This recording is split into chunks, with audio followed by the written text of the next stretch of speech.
అంటే మీరు ఇంతకుముందు చెప్పారు ఈ సూర్యముద్రలో చేయాలని. అంటే ఇది ఎవరి ద్వారా అంటే ఇప్పుడు విన్నవాళ్ళు ఉంటారు. ఎవరి ద్వారా అయితే విన్నారో వారినే గురువుగా భావించుకుని వారిని కూడా అక్కడ వాడు పూజా మందిరంలో కానీ వాళ్ళ మనసులో కానీ పెట్టుకుని ఊరికి ముందు గురు ప్రార్థన చేసి ఇవన్నీ చేస్తే మంచి ఫలితాలు ఉంటాయి. మంచి ఫలితాలు తప్పకుండా. ఇప్పుడు నాకు ముఖ్యమైన శిష్యుడు ఒక అతను, అతనికి ఇక్కడున్న అమ్మవారే స్వప్న దర్శనం అయ్యింది. నేను కనిపించాను. అతను ఎక్కడో సూర్యాపేట నుండి ఫోన్ చేశాడు, గురువుగారు మీరు నాకు స్వప్నంలో 1 month బ్యాక్ కనిపించారు. అమ్మవారు మొదట కనిపించి నీకు ఒక గురువుని ఇస్తున్నాను అని చెప్పారు. మిమ్మల్ని చూపించింది, కానీ మీరు ఎక్కడుంటారో ఏంటో కూడా నాకు తెలియదు. స్వప్నంలోనే కనిపించింది కాబట్టి దాంట్లో ఫోన్ నెంబర్లు చిరునామాలు ఉండవు కదా. కానీ అనుకోకుండా ఎవరమ్మా అని ప్రార్థన చేస్తూనే ఉన్నాను. నేను బ్రహ్మచారిగా ఉన్నాను, పెళ్ళి కూడా చేసుకోలేదు, సాఫ్ట్వేర్లోనే ఉన్నాను. నేను మీ ఆలయానికి రావచ్చా? అనుకోకుండా యూట్యూబ్లో మీ ఎపిసోడ్లో చూసిన వెంటనే నేను చూసిన అమ్మవారు మీరు స్వప్నంలో ఎవరైతే కనిపించారో మీరు కనిపించారు. అబ్బా దొరికారనుకొని ఇప్పుడు ఫోన్ చేశాను. వచ్చి మీ దగ్గర ఆ ధ్యానం ముద్రలు అవి నేర్చుకోవాలనుకుంటున్నాను. ఇది ఆర్ట్ గ్యాలరీ. నేను ఇక్కడ అటువంటి ముద్రల గురించో అటువంటి యోగ సాధన గురించో చేయలేను. ఇది ఆర్ట్ గ్యాలరీ కూడా ఎందుకు చేస్తున్నానంటే నాకు ఆదర్శం ఎవరంటే కాలజ్ఞానం రాసిన పోతులూరి వీరబ్రహ్మేంద్ర స్వామి. అటువంటి మహత్తరమైన శక్తులున్న ఆ కాలజ్ఞాన తత్వాన్ని రచించిన ఆ యోగిని ఆదర్శంగా తీసుకున్నాను. వడ్రంగి పని చేస్తూ వృత్తిని చేస్తూ భక్తితో కాలజ్ఞానం రాశాడు. ఆయన్నే ఆదర్శంగా తీసుకొని ఏదో కాషాయ బట్టలు ధరించి మాయ మాటలు చెప్పి యాచించాలనే ఉద్దేశం కాకుండా ఆయనలాగానే వడ్రంగ పని ఆయన చేస్తూ ఎలా కాలజ్ఞానం రాశాడో ఆ విధంగా నా వృత్తి చిత్రకళ. నాకు ఆధ్యాత్మిక చిత్రకళ చేయడమే వచ్చు. దాన్ని వృత్తిగా కొనసాగిస్తూ దీని నుండి వచ్చేది తీసుకెళ్ళి భక్తితో అక్కడ ధ్యాన మందిరాలు నిర్మిస్తున్నా. 20 ఏళ్ళుగా కొనసాగుతుంది. కాబట్టి ఇక్కడ అనేక మంది శిష్యులు రావటము, ఏదో ఒక 5 నిమిషాలు వాళ్ళకి 10 నిమిషాలు కేటాయించి జ్ఞాన మార్గం ఉపదేశించి పంపించడమే కానీ నిత్యము ఇక్కడ ఆర్ట్ గ్యాలరీ కాబట్టి కుదరదు. అయినా అక్కడ కార్యక్రమాలు జరిగేటప్పుడు చెప్పండి, నేను వచ్చి అక్కడ కలిసి మీ దగ్గర పంచముద్రలు, పంచభూత తత్వముద్రలు, ఇంకా అనేక సిద్ధ రహస్యాలు కొన్ని ఉన్నాయి. ఎందుకంటే మీరు తమిళ ప్రాంతంలో తమిళనాడులో అక్కడ సిద్ధయోగులను అందరినీ కలిసి మీకు అనేక అనుభవాలు ఉన్నాయి. మీ తండ్రి కూడా భోగర్ సిద్ధ పరంపరలో ఉన్నారని మీ తండ్రి గారి గురించి చెప్పారు. కాబట్టి మాకేదైనా ఉపదేశించండి అని అతను ఉపదేశం పొందటము. ఒక 3 నెలల్లోనే నేను టెంపుల్లోనే ఉండి చూసుకుంటానన్న వ్యక్తి మన ఆలయంలో ధ్యాన మందిరంలో ఒక 4-5 ప్రోగ్రామ్స్ వచ్చిన వెంటనే హఠాత్తుగా అతనికి అమ్మవారు కన్ను తెరిచింది. అతని వైపు కరుణా కటాక్ష వీక్షణం ప్రసరింపచేసింది. అతను హఠాత్తుగా ఒక స్వామీజీగా మారిపోయాడు. వేషధారణ మారింది, అంత విచిత్రమైన పద్ధతిలో మారిపోయాడు. నడుచుకుంటూ వచ్చిన వ్యక్తి బస్సు దిగి కారులో వచ్చి దిగి ఆ కారు కీసు అవి ఇవి దర్పంగా పెట్టి, గురువుగారు నేను ఇప్పుడు నా పొజిషన్ మారింది, మీ దగ్గరికి వచ్చిన వేళ విశేషం అని కొన్ని డాక్యుమెంట్స్ అవి తీసుకొచ్చి ఇక్కడ అమ్మవారి ముందు పెట్టాడు. ఏంటి మీరు లోక కళ్యాణం కోసం టెంపుల్ కడుతున్నారు, దానికి గాను నేను కొందరి దగ్గర తిరిగి కొన్ని కాల జ్ఞానం గురించి, త్రికాల జ్ఞానం అనేది మీరు రాస్తున్నారు, దానికి గాను నేను పోరాడుతూ చేసి మోడీ గారి వరకు మీ గురించి తీసుకెళ్ళాలి అనుకుంటున్నాను. ఇవన్నీ బాహ్యంగా బయటికి రావాలి, మీలోని జ్ఞానం లోకానికి అంతా పంచాలి, పుస్తక రూపంలో తీసుకురావాలి అని. యువకుడు కాబట్టి కాస్త ఆవేశంగా, 3 పదుల దాటిన యువకుడే కాబట్టి ఆవేశంగా ఉన్నాడు. ఆ డాక్యుమెంట్స్ ఏంటయ్యా అంటే 100 ఎకరాలు దానిలో ఉన్నాయి. 100 ఎకరాలు మన ఆలయానికి ఇవ్వటానికి వాళ్ళు సిద్ధంగా ఉన్నారు. మీరు అది తీసుకొని ఆలయ నిర్మాణం కొనసాగిస్తే నేను మీ శిష్యుడిగా ఉంటూ దాన్ని ఒక నడిపిస్తాను. ఆ కార్యక్రమాలన్నీ విరాళాలు తీసుకుంటాను. తీసుకొని నేను పెద్ద ఎత్తున చేస్తాను. మీరు గురుపీఠంలో వచ్చి కూర్చుంటే చాలు, మీకు అవన్నీ లెక్కలు గొడవలు ఏమి ఉండవు, మీరు కంగారు పడవలసింది ఏమీ లేదు అన్నట్టుగా మాట్లాడాడు. అయ్యా నాకు విరాళాలు అంటేనే కొద్ది దూరంగానే ఉంటాను. నోట్లు లెక్క పెట్టుకుంటూ కూర్చోవటము లేదు, దాని గురించి ఎవరికి ఇచ్చాము నీ లెక్కలు రాసుకోవటం అంత తీరిక లేదు, ఓపిక లేదు. ఆ సమయంలో నేను భగవన్నామ స్మరణ చేసుకుంటూ ఉంటే దానికి మించిన ఇది సంపాదన లేదని నా ఉద్దేశం. నాకు అంత ఆసక్తి లేదు. ఏమనుకోకుండా డాక్యుమెంట్స్ పట్టుకెళ్ళి నేను ఉన్న స్థలంలోనే కట్టలేకపోతున్నాను. ధనం అనే ఇంధనం కావాలి నిజమే, కానీ నా విద్వత్తుని పణంగా పెట్టి కడుతున్నాను.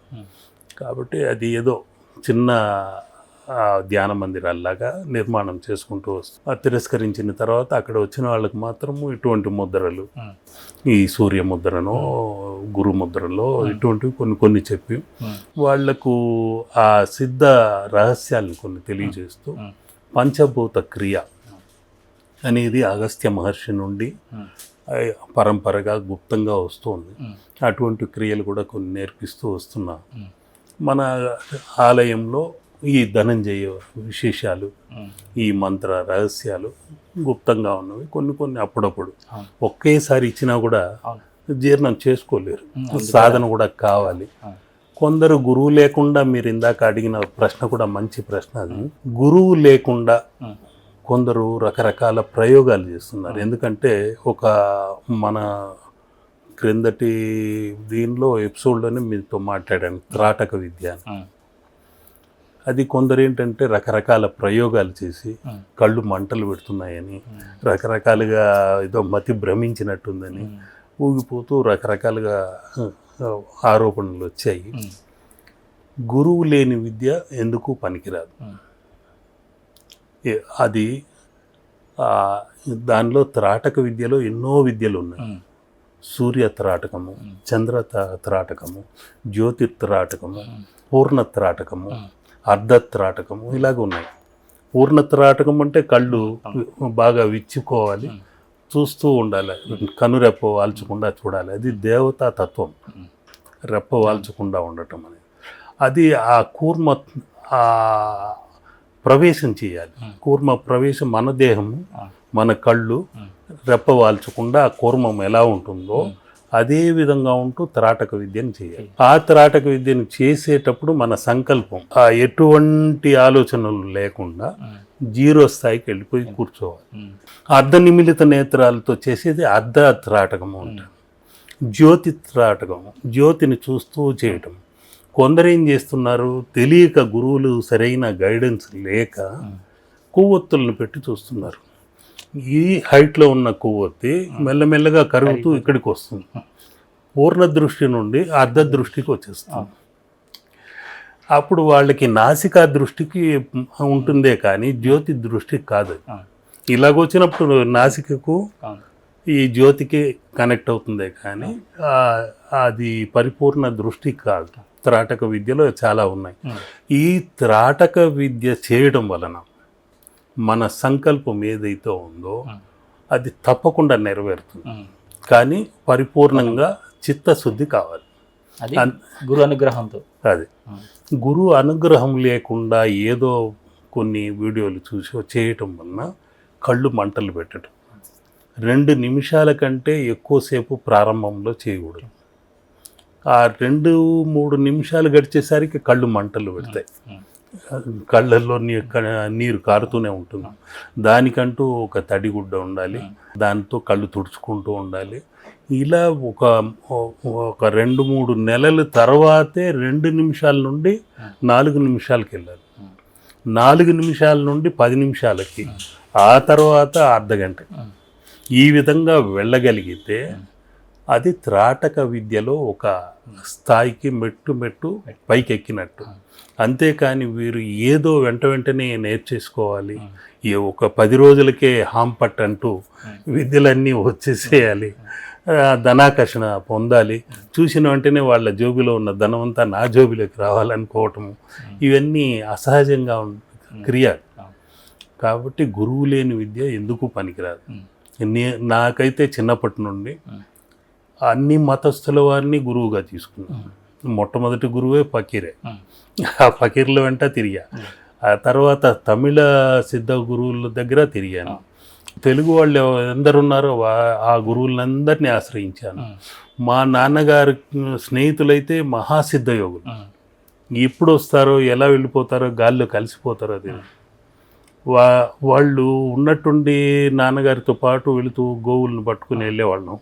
ఆ గోధులు హ్యాపీగా వస్తుంటే దానిలోనే నడుచుకుంటూ పొద్దుటే వెళ్ళిపోతే ఇంకా ఎక్కడో సడన్గా ఆయన ఉన్నట్టుండి వేప పుల్లతో పళ్ళు తోముకుంటూ మునుస్వామి ఎక్కడున్నావు అనేసరికి కొమ్మ పైన నుండి సమాధానం వచ్చేది.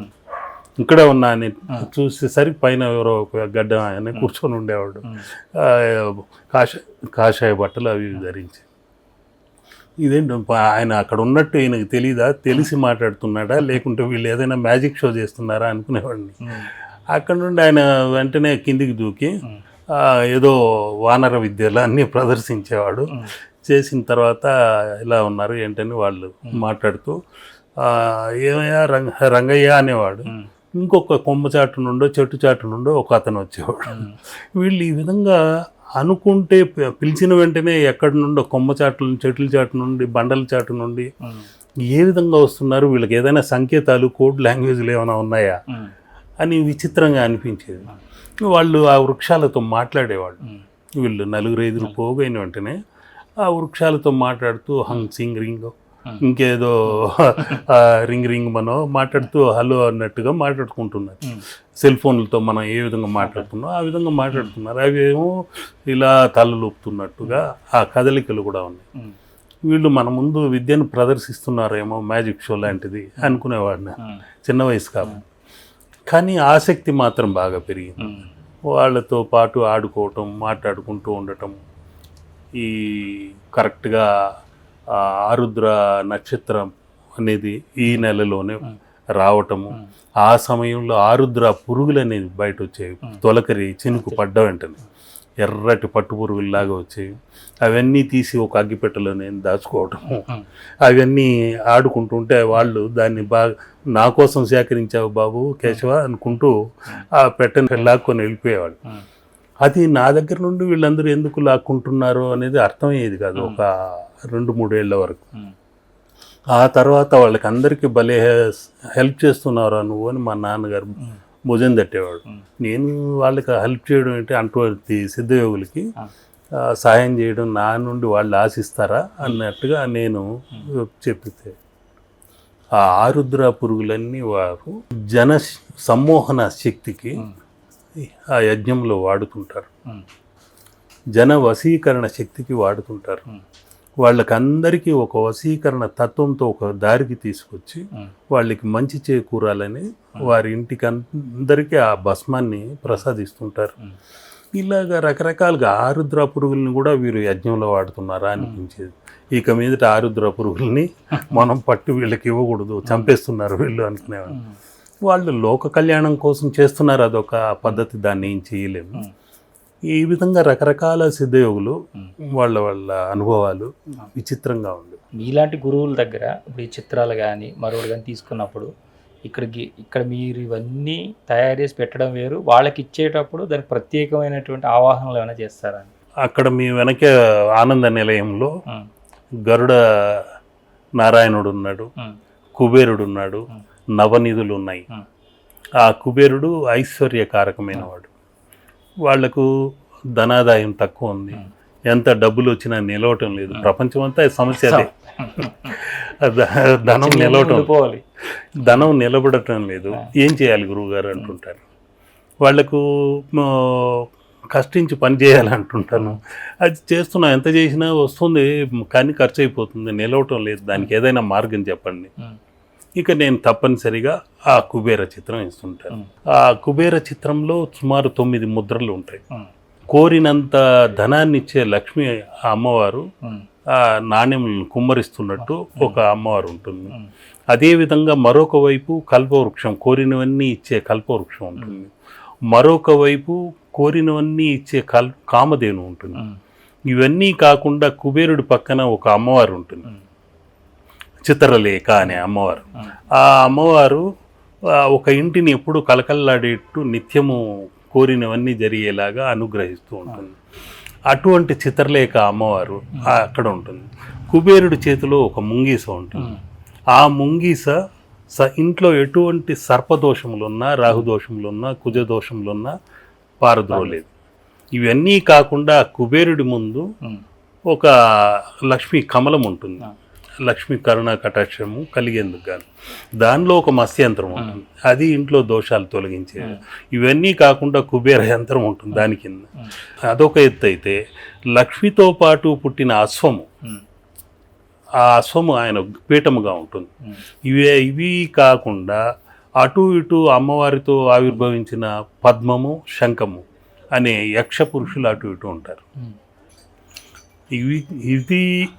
ఇవి కాకుండా నవనిధులు ఉంటాయి. ఈ నవనిధులతో పాటు నవరత్నాలు ఉంటాయి, నవధాన్యాలు ఉంటాయి. ఇదంతా ఒక ఎత్తు అయితే, దానిలో తరతరాలకు తరగనటువంటి వరాలనిచ్చే ఒక ముఖ్యమైన ముద్ర ఉంది, అదే మకర నిధి. ఆ మకర నిధిని ముఖ్యంగా దాన్ని స్మరిస్తూ ఆ మంత్ర పఠనంతో ఆ చిత్రం వేసేటప్పుడు ఆ మకర మంత్రంతో దాన్ని చిత్రించారు. ఇన్ని చేస్తే ఆ మకర నిధి ఎక్కడైతే ఉంటే ఆ వెంకటేశ్వర స్వామి ఆలయంలో ఉండే హుండీ దగ్గర ఉండేది కూడా అదే యంత్రమే. కాబట్టి ఆ మకర నిధిని పెడితే తప్పకుండా ఆ ఇంట్లో ఆ తరగనటువంటి ధనం వస్తూనే ఉంటుంది, ఆ నిధి నిక్షిప్తమై ఉంటుందనే ఉద్దేశంతో ఇస్తూ ఉంటాను.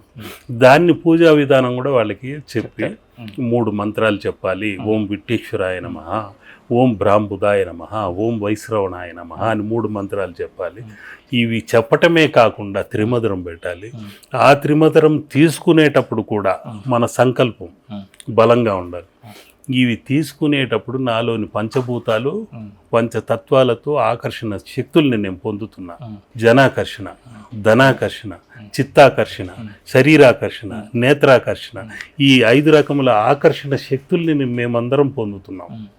ఈ మధురం అనే త్రిమధురము ఎలా ఉందో అంత మధురంగా మా జీవనం గడవాలి అని వాళ్ళు కోరుకుంటే తప్పకుండా అది నెరవేరు అని అటువంటివి ఇస్తున్నాం. ఇప్పుడు అదేవిధంగా ఒక యాదగిరి గుట్ట దగ్గర ఒక ఆలయం కూడా కొందరు మనకు బాగా తెలిసిన వారికి 15 ఏళ్ల క్రితం ఒక కుబేరుడి చిత్రం ఇచ్చాను. వారు యాదగిరి గుట్ట దగ్గర పెద్ద ఎత్తున మరో తిరుమలని తెచ్చి కట్టడం కూడా జరిగింది. మంచి కార్యక్రమాలు కూడా వాళ్ళు చేస్తున్నారు. అదొక ఆనందదాయకమైన విషయం. ఆ మకర నిధి వారి ఇంట కనుకరించింది. వాళ్ళు అంత పవిత్ర భావంతో తీసుకున్నారు. ఆలయ నిర్మాణం కూడా చేశారు. వ్యాపార రంగంలో ఉన్నా కూడా మరో తిరుమలలాగా ఇప్పుడు వెలుగొందుతుంది. అట్లా లోక కళ్యాణం కోసం అందరూ బాగుండాలనే దీంతో కొన్ని చిత్రాలు ఇస్తుంటాను, ఇటువంటి పరికరాలు ఇస్తుంటాను. ప్రయోజనకారిగా, వాళ్ళకి శుభకరిగా, లాభకరిగా, క్షేమకరిగా అందరికీ శుభం కలగాలని ఇస్తుంటాను. అంటే బయట ఎక్కడ పడితే అక్కడ కనపడింది కదా ఫోటో, ఇది ఎలాగ ఇదే అని తీసేసుకోకుండా అది ఇచ్చిన వాళ్ళు ఏ సంకల్పంతో ఇస్తున్నారు, దాన్ని ఏ విధంగా ఉన్నది, ఇట్లా విధి విధానాలు తీసుకున్నటువంటి మీలాంటి వాళ్ళ దగ్గర కానీ ఎవరు తీసుకుంటే కనుక దానికి పూర్తిగా సార్థకత చేకూరుతుంది, వాళ్ళకి దాని యొక్క ఫలితాలు రావడానికి అవకాశం ఉంటుంది. అంటే వాళ్ళు కూడా పరిపూర్ణమైన నమ్మకంతో తీసుకోవాలి. నేను ఒక పనికిరాని ఇటుకరాయి ఇచ్చిన అమ్మ ఇది దివ్యమైన రత్నం అని ఇస్తే ఆ ఇటుకరాయినే రత్నంగా వాళ్ళు భావించి తీసుకుంటే ఆ నమ్మకం అనే సంకల్ప తరంగాలు ఆ ఇల్లంతా ఆ ఇటుకరాయి పవిత్రమైంది అంటుంటే ఆ ఇటుకరాయి నిజంగానే పవిత్రంగా మారిపోవచ్చు. రత్నం కాకపోవచ్చు, కానీ ఆ ఇటుకరాయి ఇంత పవిత్రమైంది గురువుగారి చేతి నుండి వచ్చింది, మాకు అదృష్టాన్ని ఇస్తుంది అనుకునే వాళ్ళ బలమైన సంకల్ప తరంగాలు ఆ చుట్టూ ప్రవహిస్తూనే ఉంటుంది. మనం ఓం లేదు శ్రీం అన్న వెంటనే ఆ తరంగాలు సుమారు 45 రోజులు ఇక్కడే ప్రతిధ్వనిస్తూనే ఉంటుంది. దీంతో ఈ 3 లేయర్లు అనేది తిరుగుతూ ఉంటుంది. భూత భవిష్యత్తు వర్తమానాల్లో ఇది రికార్డ్ అయిపోయి అలాగే తిరుగుతూ ఉంటుంది. అటువంటి లేయర్లు ఇక్కడ ఎన్నో ఉంటాయి. మనం చెప్పడం ఇన్ని మాట్లాడుతున్నప్పుడు అవన్నీ ఇక్కడ ప్రతిఫలిస్తూనే ఉంటాయి. 3 కోటి దేవతల మధ్య మనం కూర్చొని మాట్లాడుతున్నాము. ఆ కాంతి, ఆ శక్తి, ఆ భక్తి, మనం ముక్తి కోసం కొన్ని ఆరాటపడుతున్నాము. మీరు అదే విధంగానే మీ ఛానల్ ద్వారా ఎందరో గురువుల్ని ఇలా పరిచయం చేస్తూ వాళ్ళ దగ్గర ఉన్న జ్ఞానం అనే సంపదని బయటకు లాగి అందిస్తూ వస్తున్నారు. అది కూడా ఒక మహత్తరమైన కార్యక్రమం.